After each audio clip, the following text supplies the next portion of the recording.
Hey, everybody. Thanks for coming. Let's talk a little bit of 49er football. If you stick around, you might hear one of my dad jokes.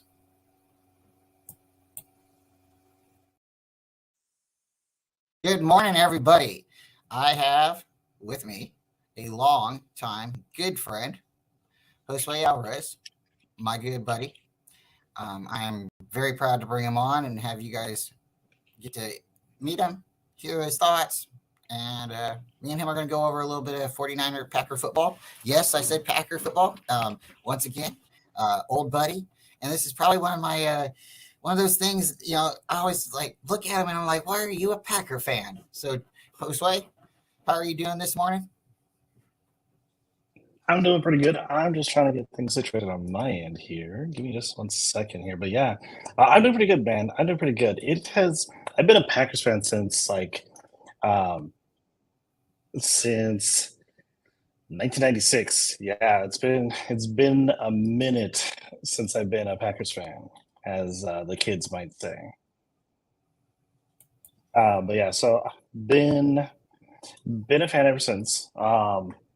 If you want, we can go over the like how I became a Packers fan. Well, yeah, let's just go ahead and go over it a little bit. Well, why don't you give everybody a little bit brief summary of your background, um, and we'll go from there. Yeah. And why don't So you? uh so yeah, so again, my name is Josue, and then for what I do, I work in the tech industry right now. And I also stream. So I stream video game content on Twitch, and that's been my like fun hobby on the side. But beyond that, I used to be a long time like sports fan, like going through college. I used to be the radio broadcaster for baseball and softball for Sacramento State.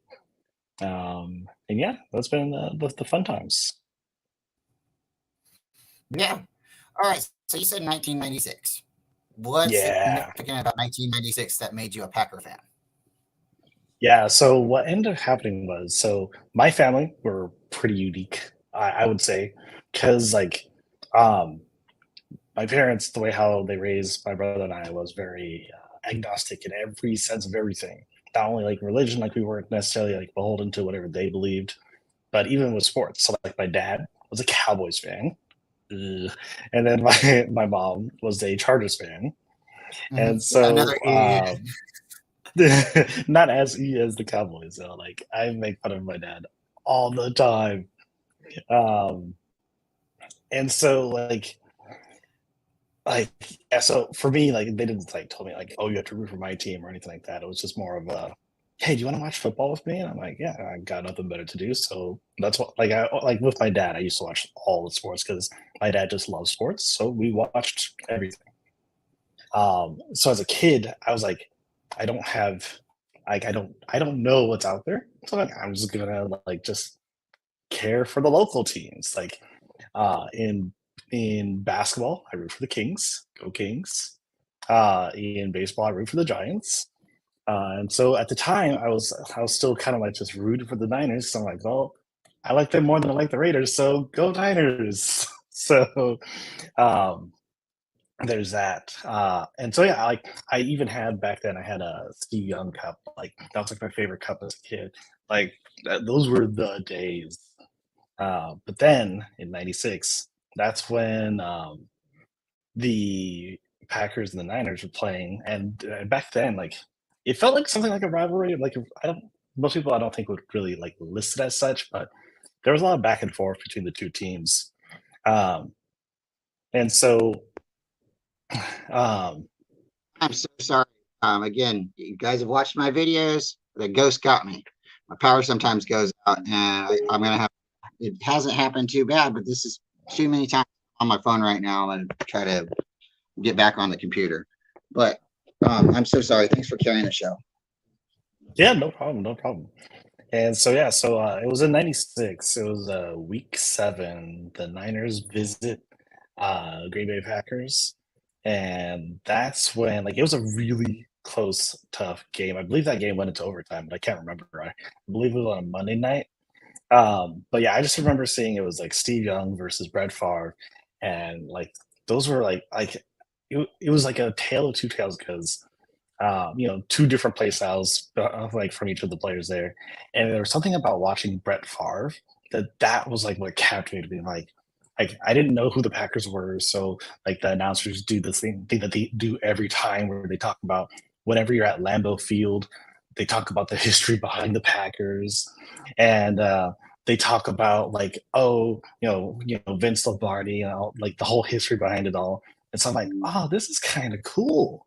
And so between like hearing that and seeing Brett Favre, who to me like seemed like he was just having the time of his life, like it wasn't the prettiest game, but he just was having fun. That's really what like solidified it for me. Like just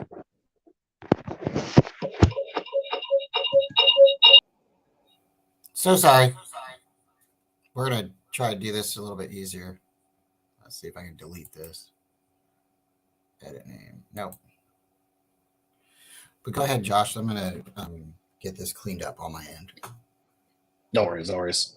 And so it was just a matter of just having the history and then Brett Favre. Like that was like the 1-2 punch of what I really liked or what like that's the moment that I'm like, I like this team.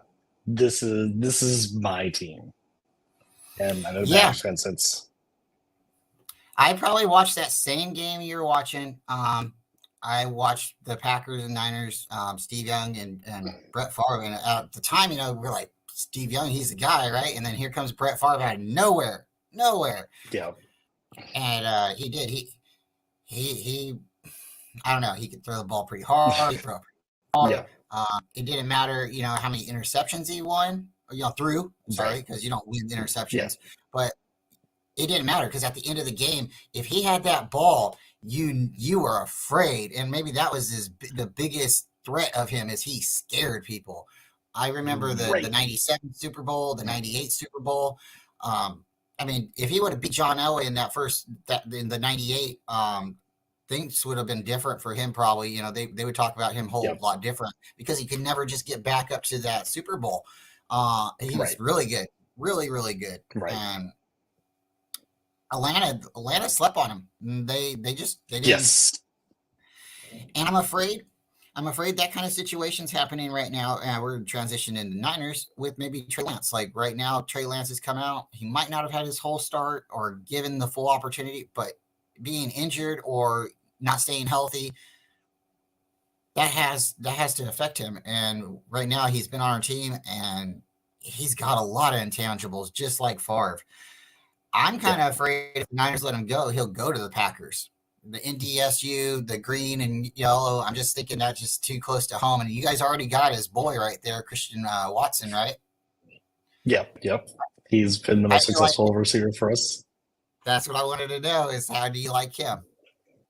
Yeah, I mean, I was going to bring this up later too, because like, so that's one of the things, because like at this current junction, like Allen Lazard left, and so like Christian is like really like the standout wide receiver.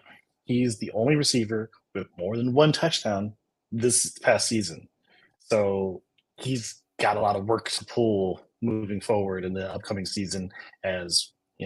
As of right now, like not sure with what's going on with free agency in the draft, but he will right now be the number one receiver. So we got to hope that he continues to show what he's shown this past season. All right, so we pretty much have asked a couple of the questions I wanted to talk to you about, and we're getting into that probably the juiciest question of the segment. What's going on with Aaron Rodgers? Ooh, that's a great question, and I think everyone would love to have like the secret sauce on that, because like the Packers, I would say, is in a similar-ish situation to like the Niners, where too many chefs in the kitchen kind of situation. You have Aaron Rodgers, who is of course 4-time MVP, won a Super Bowl MVP, and then you drafted Jordan Love, who the organization's like, he's our man. He's the guy who we're going to have as the face of our organization moving forward. And he's been chilling behind Rodgers for 3 years. And he's now saying, I want to play. And if you don't play me, trade me. So now the Packers are stuck in a situation that, and again, it's similar to the Niners in the sense of like, you don't. There's some teams who envy teams that. Well, the problem is you have too many good quarterbacks to choose from. So the Packers is in a situation of, do you trust the old man or do you go with the new young guy? And of course, like, you still have to be like somewhat forward thinking. And so you could go with the 4-time MVP, but like at some point you have to move on. You know, the Patriots moved on from Tom Brady. Like at some point you move on, and so I think the Packers have decided that they're going to, like, Jordan Love is the guy. They're going to be with him. But as much as like they say that, they're trying to hint at that. Obviously, here the whole world's just chilling here, and we're just trying to wait to see, like, hey, are you guys actually going to get rid of Aaron Rodgers? Like, Aaron Rodgers said, like, recently came out. He came out of his darkness cave, as everybody refers to it as, and like, he comes out and he's like, I still got some football left in me. Put me in, coach. And then later, like this past week, he's like, I actually want to play for the New York Jets, which I think is hilarious. Like, I'm not upset anyway. It's just like the irony, like the deja vu, like, oh man, we just went through this 10, 15 years ago. Like, I'm trying to like remember like when Brett Favre did this, but like Brett Favre did this.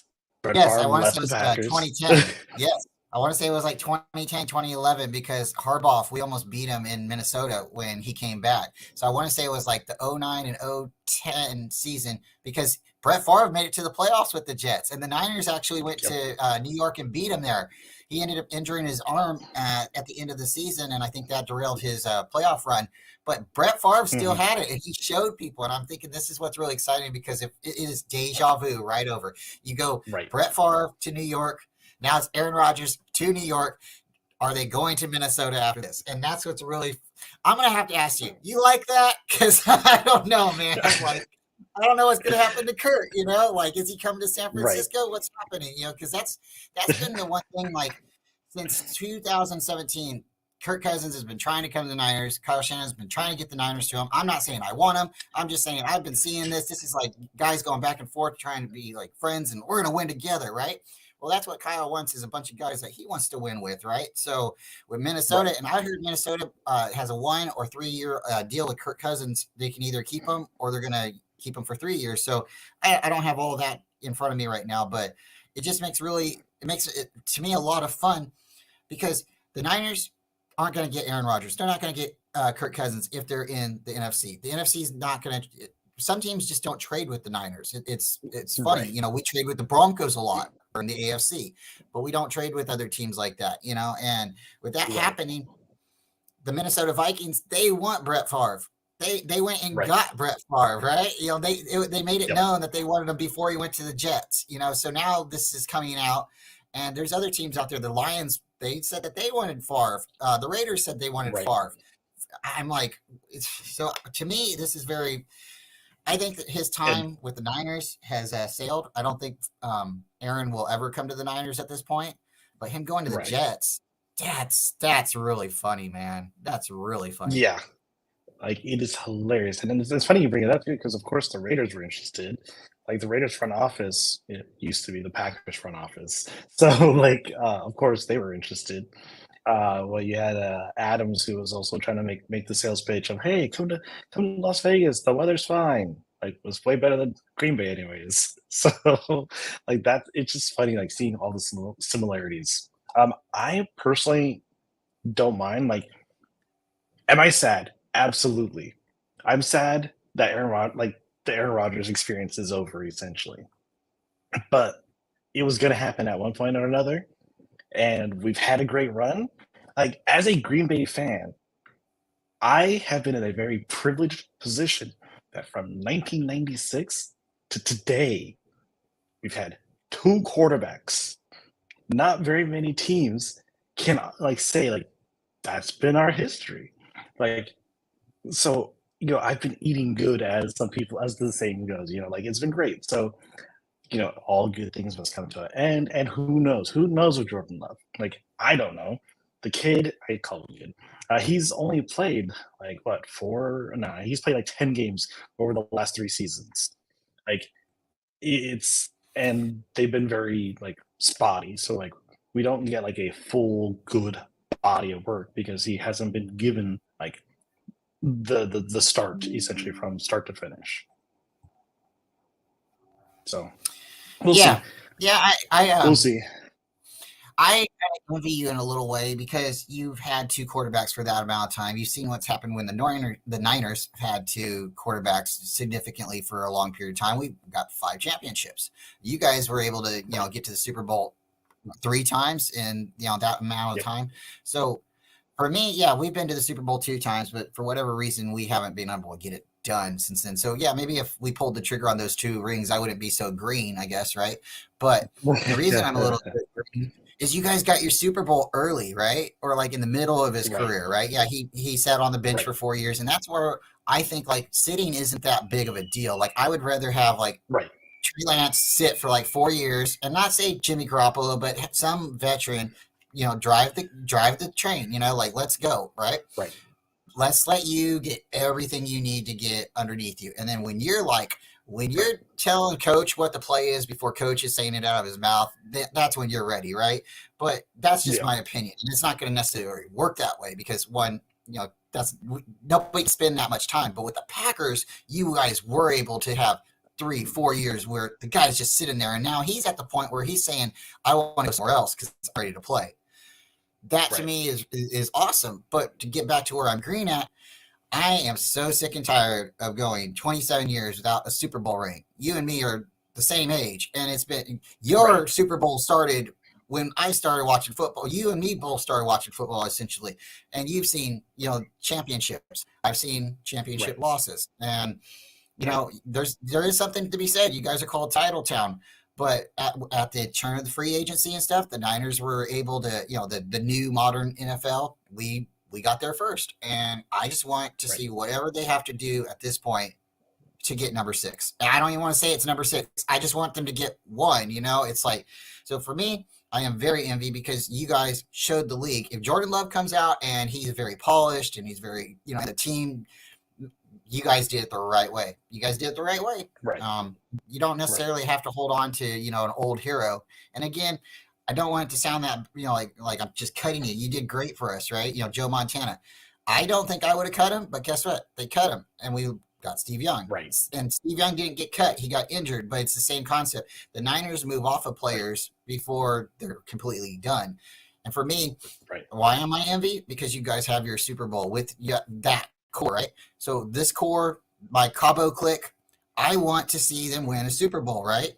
Then they can go off somewhere. Right. I don't want to sit back and be like, oh, this is the 2012 team, that didn't get the 2013 team. Man, they should have won. They were so great. And then just always be like, and the same thing with the 2019 team. Oh, they were so good, but they just now we're where we were at. We're still waiting. If you would have won one Right. or two of those, we could be like, okay, it's okay to rebuild because we can dial it down. But the Niners keep getting this far up, and then it's all, and then we try to start putting our hands on the balloon so it doesn't let all the air out and sign everybody back to a 1-year contract. And we get there again, and it's like, so with that, but at the same time, like, oh, sorry, go ahead.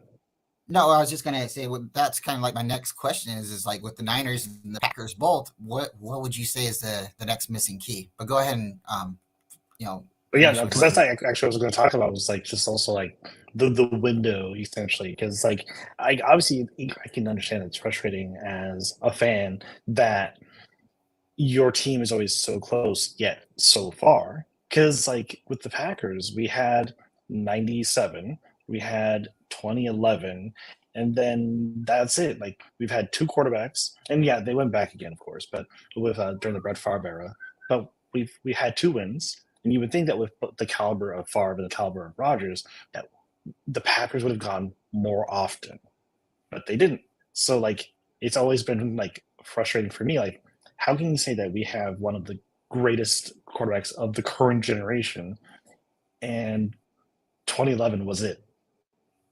So I think in the situation of where both teams stand right now, I think that the Niners are in a much better position, Super Bowl wise, where you guys need less pieces. Whereas right now, especially because of this offseason, all the free agency moves, the Packers are hurting because, again, Alan Lazard went to the Jets, and a lot of the other offensive players are off to other places.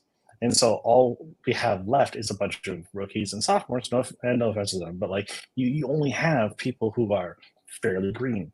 3 out of the 5 current Packers wide receivers played last season. 2 of them never played.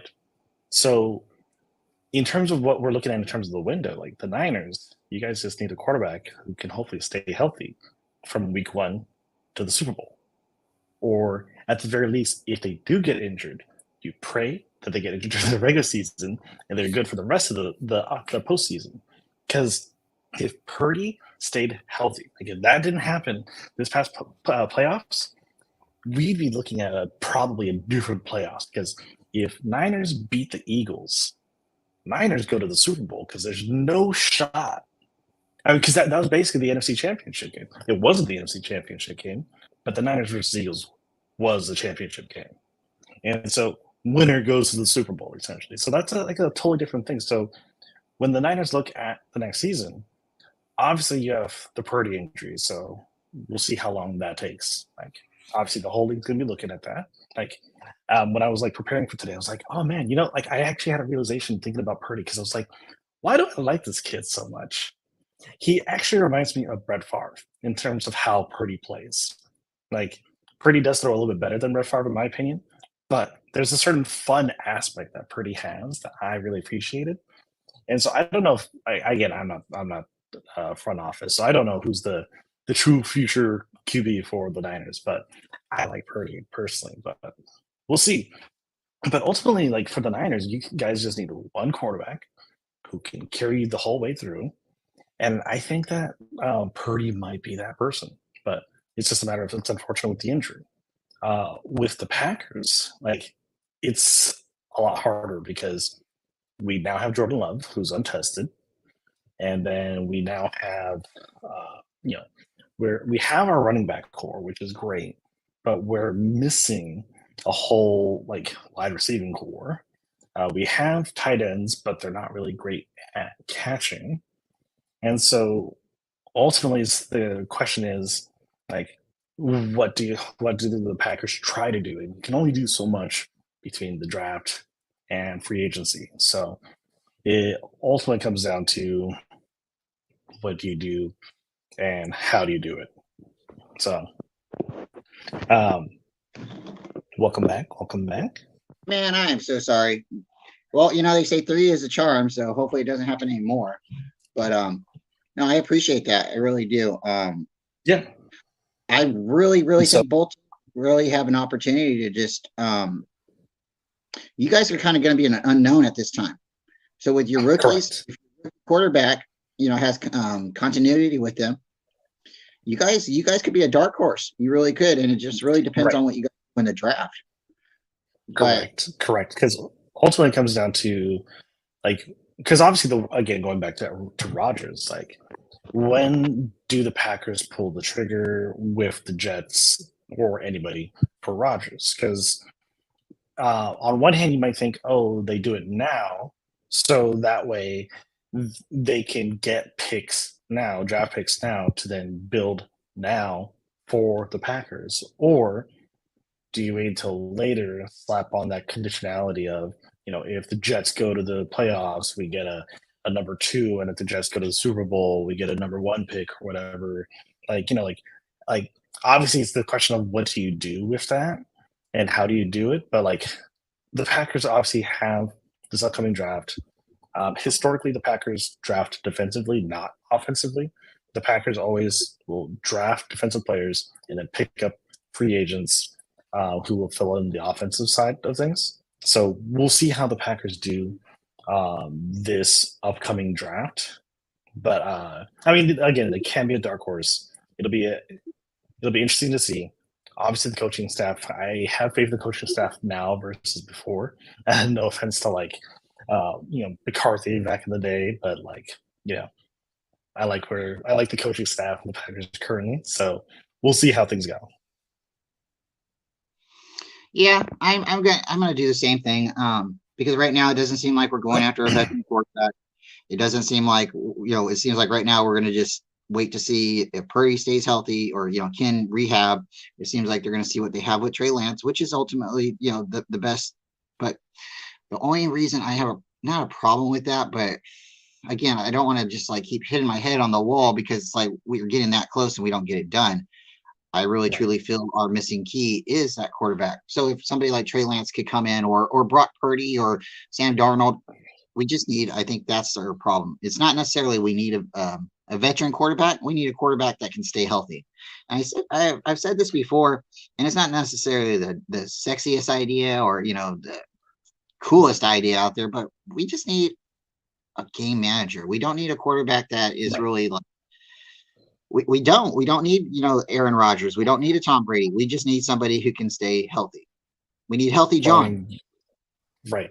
I mean, you brought it up. You alluded to it, but Kirk Cousins is a great game manager. Like, no offense to Kirk Cousins, I know he thinks better of himself, but he's a great game manager.